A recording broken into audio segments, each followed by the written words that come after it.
अगर आप boutique open करना चाह रहे हैं तो ये वाला वीडियो आपके लिए है। तो हे गाइस, मैं ताहिरा नवाज़ और मैं आज अर्ली मॉर्निंग वीडियो बना रही हूँ क्योंकि इस टाइम सभी सो रहे हैं और बहुत सन्नाटा है और कोई चहल-पहल नहीं है। तो ये वीडियो बनाने में ईज़ी रहता है, अदरवाइज़ इतना नॉइज़ हो जाता है कि मुझे बहुत सारा प्रॉब्लम आता है। तो आज हम लोग बात करेंगे कि बुटीक को अगर हम लोग ओपन करने जा रहे हैं तो किन बातों का ध्यान रखें और कौन-सी बातें ज़रूरी हैं। कुछ 4 टिप्स मैं आपके साथ शेयर कर रही हूँ। इन चारों टिप्स को एंड वाला बहुत ज़्यादा ज़रूरी है। आप आखिरी तक बने रहें, ये चारों टिप्स को आप फॉलो कर लीजिए क्योंकि ये मेरा सेल्फ एक्सपीरियंस है जो मैं आपके साथ शेयर करने जा रही हूँ। तो सबसे पहले हम लोगों को कौन-सी बातों का ध्यान रखना है। नंबर 1, सबसे पहले हम लोगों का प्लानिंग और रिसर्च होना चाहिए। अगर हम लोग बुटीक ओपन कर रहे हैं तो हमारा खुद का प्लानिंग होना चाहिए। सारी चीज़ें हमारे असेसमेंट में होनी चाहिए, सारी चीज़ें हमारी नॉलेज में होनी चाहिए। अदरवाइज़ हम अगर नॉलेज नहीं है, किसी चीज़ की प्लानिंग नहीं है, बिना प्लानिंग के हम लोग कभी भी कुछ भी इम्प्लीमेंट करते हैं तो वो सक्सेस नहीं होना है। क्योंकि बहुत लॉन्ग टाइम जिसका प्रैक्टिकल है, जिन्होंने इस कोई भी फ़ील्ड बुटीक के अलावा भी अगर कोई भी फ़ील्ड है तो आपको प्रॉपर अगर नॉलेज नहीं है, प्रॉपर उसका प्लानिंग नहीं कर रहे हैं, तो वो चीज़ें आपके लिए बहुत आगे चल कर के पेनफुल हो जाएँगी। बहुत सारी चीज़ें हैं जो छोटी-छोटी चीज़ें हैं जो स्टार्टिंग में आपको नहीं पता चलेंगी, लेकिन जैसे-जैसे वक़्त गुज़रते जाएगा और वैसे-वैसे वो सारी चीज़ें असर डालने लगेंगी और ये सारी चीज़ें असर डालते-डालते फिर ऐसा होगा कि आप उस चीज़ में फ़ेल हो जाएँगे और बहुत ज़्यादा स्टार्टिंग में आपको बहुत ज़्यादा एफ़र्ट नहीं लगाने, छोटे-छोटे से ही शुरू करना है, तो सब चीज़ें ईज़ी हो जाएँगी। ऐसा कुछ भी नहीं है कि नहीं होना है बट क्या है कि सारी चीज़ें पहले प्लान कर लीजिए, पहले एक रिटन उसका आउटलेट लीजिए, एक डायग्रामेटिक प्रोग्राम होना चाहिए आपके पास कि हाँ, मुझे ये चीज़ें करनी है तो हमें किस तरीके से करनी है या उसको इम्प्लीमेंट करने के लिए मुझे सारी चीज़ों में कितना कैसे मैनेज होगा। नंबर 2, सेकंड है आपका बजट और इन्वेस्टमेंट। अगर आपको अपना बजट भी देखना है, अगर आपने बजट नहीं देखा, आपका बजट नहीं है क्योंकि ऑलमोस्ट जिनके पास पैसे हैं वो अपना हाई-फाई बुटीक खोल लेते हैं, बट जिनके पास नहीं है या जिनके पास सिर्फ स्किल्स हैं और पैसे नहीं हैं, उनको अपनी स्किल्स के दम पर ही बुटीक को रन करना होता है और इसमें पूरा टोटली ऐसा नहीं है कि सिर्फ स्किल्स पे ही चीज़ें चल जाती हैं। हाँ, ये है कि आप 25% आप इन्वेस्ट करेंगे और 75% आप अपनी स्किल्स को दिखाएँगे तो वो चीज़ें हो जाएँगी। बट क्या है कि उसके लिए भी आपके पास एक छोटा अमाउंट तो होना ही चाहिए। आपको तय करना है कि आपके बजट के अकॉर्डिंग कितना कैसा अरेंजमेंट होना चाहिए, कैसे उसको मैनेज करना है, कैसे आपका आउटलेट होना चाहिए, कैसा आपका रेंट होना चाहिए, वो सारी चीज़ें उसी पर मैनेज करती हैं। आपका स्टाफ हायर करना, आपको मास्टर हायर करना, आपको एक्सेसरीज़ हायर करना, वो सारी आपके बजट में ही आएँगी। अदरवाइज़ वो सारे काम आपको खुद करने होंगे जब तक आपका बुटीक रन ना करे। जब तक आपके पास अगर स्किल्स है तो थोड़े टाइम के बाद आप उसमें अच्छा पैसा इन्वेस्ट कर सकते हैं। बट स्टार्टिंग में आप बिल्कुल से एकदम से आप पूरा पैसा नहीं लगा सकते हैं क्योंकि बिज़नेस सिर्फ पैसा लगा देने से नहीं चलता है। बिज़नेस अगर सिर्फ पैसा लगा देने से चल जाए तो फिर कोई ऐसी बात नहीं है। आपको खुद भी एफ़र्ट लगाने पड़ेंगे, खुद की भी स्किल्स होनी चाहिए। आपका इन्वेस्टमेंट कितना है, ऐसा नहीं है कि आपको के पास कोई आपका बजट प्रोग्राम नहीं है और आप बिल्कुल ऐसे ही चला रहे हैं, घर से भी लगा के चला रहे हैं, धीमे-धीमे इस तरह से आपका बुटीक क्लोज़ हो जाएगा और आप भी बहुत ज़्यादा डिसअपॉइंट हो जाएँगे। तो बजट और इन्वेस्टमेंट का ख़ास ध्यान रखना है। बिल्कुल एकमुश्त पैसा आप नहीं लगाएँ, आप अपने बजट का ध्यान रखते हुए उसी बजट में स्टार्ट करें। जैसे कि मैंने स्टार्ट किया था, घर से ही स्टार्ट किया था और मैंने सिर्फ एक मशीन से स्टार्ट किया था। बट क्या है कि मेरा ऐसा कोई मोटिव नहीं था कि मुझे उम्मीद नहीं थी, अल्लाह ताला ने मुझे बहुत सारा दिया और घर से लेकर के मार्केट तक का सफ़र तय करवाया। मार्केट में जा कर के खुद को प्रूव करना होता है, खुद को साबित करना होता है कि और इस चीज़ में आपका कस्टमर आपको जज करता है, आपका कस्टमर आपको खुद आगे बढ़ाता है। तो ये सारी चीज़ें आपके काम पे डिपेंड है। तो मेरा कहने का मतलब ये है कि आप घर से स्टार्ट करें। जब भी आप घर से स्टार्ट करेंगे तो आपको धीमे-धीमे वो सारी चीज़ों की नॉलेज हो जानी चाहिए। मार्केट में आपको क्या उसमें मटेरियल यूज़ हो रहा है, वो कितने में आ रहा है, मशीनें कितने में आ रही हैं, या धीमे-धीमे उन सारी चीज़ों के लिए आप प्रिपेयर हो जाओगे।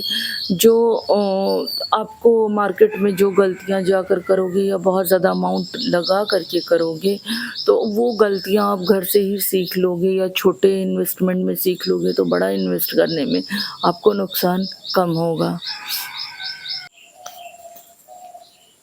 नंबर 3, सही लोकेशन और सेटअप। अगर आप घर से बुटीक रन कर रहे हैं तो बिल्कुल आपको ख़्याल रखना होगा कि वो घर का कोई बाहरी पोर्शन हो, ना कि अंदर। और आपका जो लोगों के साथ बॉन्डिंग कैसा है वो डिपेंड होता है। दूसरी चीज़ है कि आपका एटलीस्ट एक रूम होना चाहिए जहाँ पर आप प्रॉपर कटिंग स्टिचिंग कर पाएँ।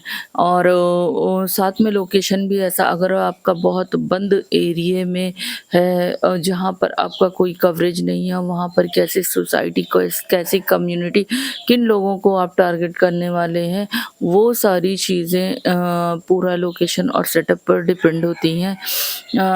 जैसा कि आप देखेंगे कि अगर आपका बहुत बंद जगह पर घर है और घर से आप बुटीक रन करना चाह रहे हैं, तो बेटर है कि किसी आउटर एरिया में आप छोटा सा स्पेस ले लें, जहाँ पर आपके बजट के अकॉर्डिंग आपको एक रूम एटलीस्ट बाहर का मिल जाए जो आपके घर के आसपास हो। और पहले लोकल एरिया आप टारगेट करें, लोकल एरिया पे आप एक्सपेरिमेंट्स करें अपने। लोकल एरिया आपको बहुत सारा सब कुछ सिखा देगा मार्केट में जाने के लिए। और उसके बाद आप मार्केट अगर जा रहे हैं, मार्केट में अपना सेटअप डाल रहे हैं, तो ये बहुत ज़रूरी है कि आपका लोकेशन मेन मार्केट में होना चाहिए। भले वो स्पेस थोड़ा कम हो, बट लोगों की पहुँच में होना चाहिए। आप किसी आउट ऑफ एरिया में जा कर के अपना बुटीक डालते हैं जहाँ पर किसी का आना जाना नहीं, किसी का कोई कनेक्शन नहीं, कि लोगों को जाने में प्रॉब्लम है, कन्वेंस प्रॉब्लम है, तो आप बिल्कुल भी वहाँ पर अपना सेटअप मत डालें। क्योंकि आप अगर रेंट पर हैं तो आपको रेंट टाइमली पे करना होगा, चाहे आपका कस्टमर आए या ना आए, या वो सारी चीज़ें आपके अंदर स्किल्स होने के बाद भी आप वहाँ पर बैठे रहें, कस्टमर्स नहीं आते हैं। तो लोकेशन बहुत ज़रूरी है कि आपका सही लोकेशन होना चाहिए। लोकेशन के साथ-साथ आपका प्रॉपर सेटअप कैसा है, और उसमें आपका बजट भी काउंट हो जाता है। सेटअप मीन्स आपके पास वो सारी एक्सेसरीज़ होनी चाहिए, सारे टूल्स होने चाहिए, वो सारा सामान होना चाहिए जिससे आप ईज़िली अपने काम को कर पाएँ। एटलीस्ट आप प्रोवाइड कर पाएँ कस्टमर्स को वो सारी चीज़ें जो बेसिक हैं, जो बहुत ज़रूरी हैं। तभी डे बाय डे आपके साथ कस्टमर कनेक्ट होंगे और आपके काम को एनहांस होने में बहुत ज़्यादा टाइम नहीं लगेगा। आप किसी बंद जगह पे, किसी जहाँ पर किसी की रीच ना हो, वहाँ बिल्कुल भी अपना बुटीक सेटअप मत डालें, क्योंकि ये एक भरे पूरे एरिये और चलते फिरते एरिये में ही, जहाँ पर लोगों का आना जाना, लोगों की अप्रोच है, वहाँ पर बुटीक का सेटअप डालना बेटर होगा। नंबर 4, क्वालिटी और कस्टमर सर्विसेज। आपका एम और आपका गोल है सिर्फ़ और सिर्फ़ कस्टमर लाना और अपने अच्छे काम को कस्टमर तक पहुंचाना। तो उसके लिए ज़रूरी है कि आप कस्टमर को वो क्वालिटीज़ दीजिए और वो सर्विसेज दीजिए कि कस्टमर वन टाइम ही हर बार का हो जाए, आपके साथ कनेक्ट हो जाए और हर बार आपके साथ जुड़ा रहे। और हर बार एक कस्टमर एक बार जुड़ेगा, आपने उसको एक बार चीप अमाउंट में चीप अमाउंट में मटेरियल लगा करके दे दिया या बहुत ख़राब सा मटेरियल दे दिया, तो वो एक बार आपको ट्राई करेगा, एक बार आपके साथ कनेक्ट होगा, अगली बार नहीं आएगा। तो ध्यान रखें, हमेशा क्वालिटी का ध्यान रखें, क्वालिटी बहुत ज़रूरी है।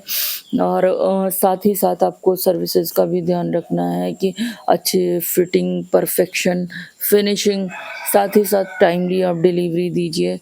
कोशिश ये करिए कि आप टाइमली डिलीवरी दीजिए। हालाँकि कभी-कभी हो जाता है कि टाइम से डिलीवर नहीं हो पाता, बहुत सारे रीज़न्स हैं पीछे, कि कभी-कभी इलेक्ट्रिसिटी का इशू आता है, स्टाफ का इशू आ जाता है। तो ये सारी चीज़ें हैं, बट अगर कुछ वजह से आपका ऑर्डर डिले हो रहा है, तो कस्टमर को एक बार अपडेट ज़रूर करें, इससे कस्टमर को भी इत्मीनान हो जाएगा और आपके लिए वो एक बार आपसे इमोशनली वो जुड़ पाएगा, आपकी चीज़ें समझ पाएगा और अपनी बातों को वो शेयर करेगा और आपके साथ रिलायबल रहेगा।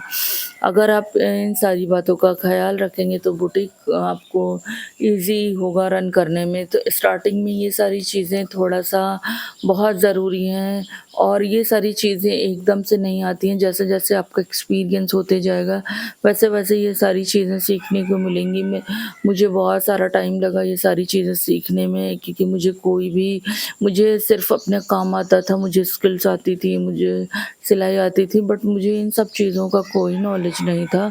और मैंने घर से लेकर के मार्केट तक का सफ़र जब तय किया तो मुझे ये सारी चीज़ें पता चल गईं और मुझे लगा कि मुझे आपके साथ शेयर करना चाहिए, क्योंकि जो लोग बहुत छोटे स्तर पे बुटीक शुरू करेंगे उनके लिए ये चीज़ें बहुत ज़रूरी थी जानना कि क्या प्रॉब्लम्स आती हैं। अगर आप ये नहीं जानेंगे तो आपको ये सारी चीज़ें फ़ेस करने में बहुत सारा प्रॉब्लम आएगा। साथ ही साथ मैं आपको बता दूँ कि आपके साथ परमानेंट कोई सपोर्ट होना ज़रूरी है। आपके घर में किसी का सपोर्ट, आपके हस्बैंड का सपोर्ट, आपके बच्चों का, आपके भाई का या आपके पेरेंट्स का किसी का सपोर्ट चाहिए। अदरवाइज़ बिना सपोर्ट के आप कुछ भी नहीं कर पाएँगे, क्योंकि ये चीज़ें ऐसे हैं कि आपके लिए खुद भी बहुत हार्ड हो जाएँगी, बहुत स्ट्रेसफुल हो जाएँगी, बट किसी के सपोर्ट से ये चीज़ बहुत स्मूथ, बहुत ईज़ी हो जाएँगी। ऐसे ढेर सारी टिप्स के लिए मेरे वीडियोज़ पर बने रहें। मैं अपने पर्सनल एक्सपीरियंसेस आपके साथ शेयर करने वाली हूँ और मैं आपको बताऊँगी और क्या चीज़ें हैं जो बहुत ज़रूरी हैं बुटीक ओपन करने के लिए। और अगर आपका बहुत ज़्यादा इन्वेस्टमेंट है तो आप चाहे जैसे भी खोलें, लेकिन जिनके पास अच्छा इन्वेस्टमेंट नहीं है करने के लिए, जिनके पास, उनको ये वीडियो शायद कुछ टाइम के लिए उनके लिए एक हिम्मत का ज़रिया बन जाए और वो ये चीज़ें आगे रन कर पाएँ। तो बिल्कुल हिम्मत नहीं हारिए, आप स्टार्ट करिए, पीछे मत देखिए। अगर आपने स्टार्ट कर दिया तो बिल्कुल भी कोई बैक फुट नहीं है इसका कि आप पीछे चले जाएँ, धीमे-धीमे करते रहें, इंशाअल्लाह ताला वो ज़रूर स्पीड पकड़ लेगा। बहुत सारे ऐसे लोग हैं जो कर रहे हैं और बहुत सारी प्रॉब्लम्स के साथ जूझ रहे हैं। तो सबसे पहले अपने आप पे आप काम करें, बहुत ज़्यादा काम करें, उसके बाद भी कोई ना कोई ऐसा ट्विस्ट आएगा और आपका टाइम भी बदल जाएगा। आप अपने टाइम का इंतज़ार करें बिल्कुल। और सबका वक़्त बदल जाता है, आपका भी बदल जाएगा। और मैंने भी स्टार्ट किया था, मैंने भी नहीं सोचा था कि मैं यहाँ से यहाँ तक आ जाऊँगी, लेकिन मुझे अच्छा लगा कि मैंने बहुत कुछ सीखा, बहुत कुछ सीखा। आज भी मैं हर दिन नया-नया करती रहती हूँ, नया ही कुछ सीखती रहती हूँ। तो आप भी करते रहें, सीखते रहें, सरेंडर ना करें। बहुत सारे लोग एक बार, 2 बार कोशिश करने के बाद सरेंडर कर देते हैं, हार मान जाते हैं और वहीं से उनकी जर्नी ख़त्म हो जाती है। लेकिन अगर आप अडिग हैं और करने के लिए ज़िद है आपको, तो बिल्कुल ये चीज़ें आसान रहेंगी आपकी। ऐसी ढेर सारी वीडियोज़ के लिए मेरे चैनल पर बने रहें। मैं आपके साथ नेक्स्ट वीडियो में मिलती हूँ, तब तक के लिए बाय।